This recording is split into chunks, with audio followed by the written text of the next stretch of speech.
자, 또 하나 외환 의혹을 수사 중인 내란 특검팀이 오늘 윤 전 대통령을 비롯한 주요 피의자들을 기소했습니다. 발표 내용 들어보겠습니다. 국민의 한 사람으로 의혹으로 종결되는 바라는 마음이었습니다. 수사 과정에서 증거를 통해 설마가 사실로 확인되는 과정은 수사에 참여하는 사람들 모두에게 실망을 넘어 참담함을 느끼게 하였습니다.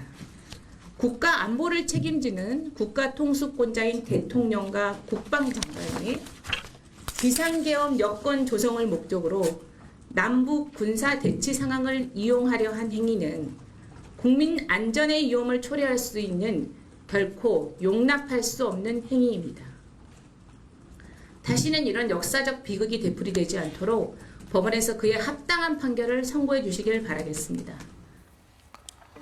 일단 지금 기소에 대한 내용을 들어보니까 일반 이적죄로 추가 기소가 됐는데 애초에 그 외환 유치 혐의 적용 가능성이 제기가 됐었잖아요. 그런데 외환 유치가 아니라 일반 이적 혐의가 적용된 이유 뭘까요? 이 양형에는 네. 굉장히 큰 차이가 있고 외환유치죄 같은 경우에는 사형 무기로 굉장히 중형에 처하다 보니까 먼저 1순위로 들여다본 것 같긴 합니다만 네. 법문을 보면 외국과의 통모가 있어야 됩니다. 그런데 일단 북한이랑 설사 통모가 있다고 하더라도 네. 법률상 북한은 헌법상 이 대한민국의 일부라고 규정을 하고 있기 때문에 외국이라고 보여지지 않고요. 통모 행위도 좀 이 의율하기가 어려운 사실관계들이 있었습니다. 정확하게는 북한과 협의해서가 아니라 무인기를 보내서 이 부분은 도발을 유도했다라는 정황 아니겠습니까? 실제로 왜 일부러 보냈다라고 보여지냐면 그 당시에 용산 항공회까지 북한 드론이 막 뜨고 이랬었습니다. 그때 보복성으로 이 대한민국에서도 보낸 적이 있었어요. 유엔사에서 제지했습니다. 이러면 안 된다고. 이거는 다 규정 위반이라고 했어요. 그런데 한참 지나서 이 무인기를 보낸 겁니다. 관련자들 진술을 확보했을 때는 VIP가 손뼉을 치며 좋아했다는 이런 진술도 있습니다. 뭘 보고 손뼉을 치고 좋아했느냐. 북한이 엄청 세게 항의를 하거든요. 이런 부분과 관련해서 자시하지 않겠다고 합니다. 그러니까 오히려 도발에 반응을 하니까 좋아했다는 거예요. 계엄과 무관하지 않습니다. 그리고 이 국가, 계엄을 하기 위해선 대한민국이 전시사변에 준하는 국가 비상 상황이어야 되거든요. 그러니까 국가를 비상 상황이 아니었기 때문에 비상 상황으로 몰아넣으려고 했다라는 아주 유력한 증거입니다.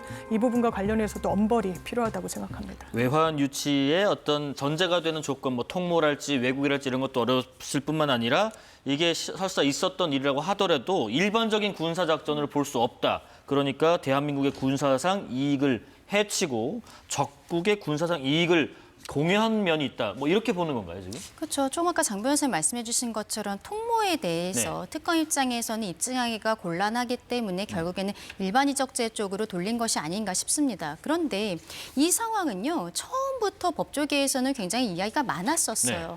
처음에 탄핵소추 사유에도 내란과 외환을 같이 넣겠다라는 이야기까지 있었죠. 결국에는 외환 부분은 빠졌었는데 그때도 이게 북한과 통모가 있다라고 볼 수 있을 것인가? 그리고 북한은 외국이라고 볼 수 있을 것인가.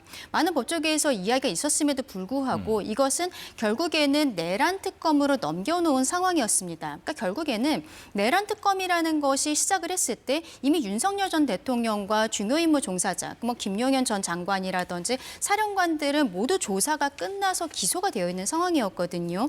그러니까 나머지 사람들에 대한 내란죄에 있어서의 조사뿐만이 아니라 가장 중요하다라고 그때 이야기를 했었던 것이 바로 외환 유치죄였습니다. 근데 이 특검의 기간이 다 끝날 때쯤 돼서 결국에는 일반 이적죄로 기소하게 되었다라고 이야기하는 것은 정말 용두사미도 이런 용두사미가 없다라고 말씀드릴 수밖에 없고 다른 특검에 대해서도 잠깐 이야기를 해보자면 아까 이제 김건희 여사에 대한 로저비비의 백에 대해서 참 송구하다라고 말씀을 드렸습니다만 결국에 김건희 여사와 관련된 혐의 중에서도 크게 보았었던 것이 양평고속도로 의혹이라든지 그리고 우크라이나 재건 사업과 관련한 부분들 이런 것들에 대해서는 글쎄요 지금 특검에서 그동안의 모습들을 보면은 무언가가 있다면 굉장히 크게 브리핑을 했을 것 같은데 나오는 게 없거든요. 그런데 이 와중에 특검들의 기간을 혈세를 들여서 연장을 하고 있는 모습들 그러면서 몇 가지는 또 상설 특검을 시작하겠다라고 하죠.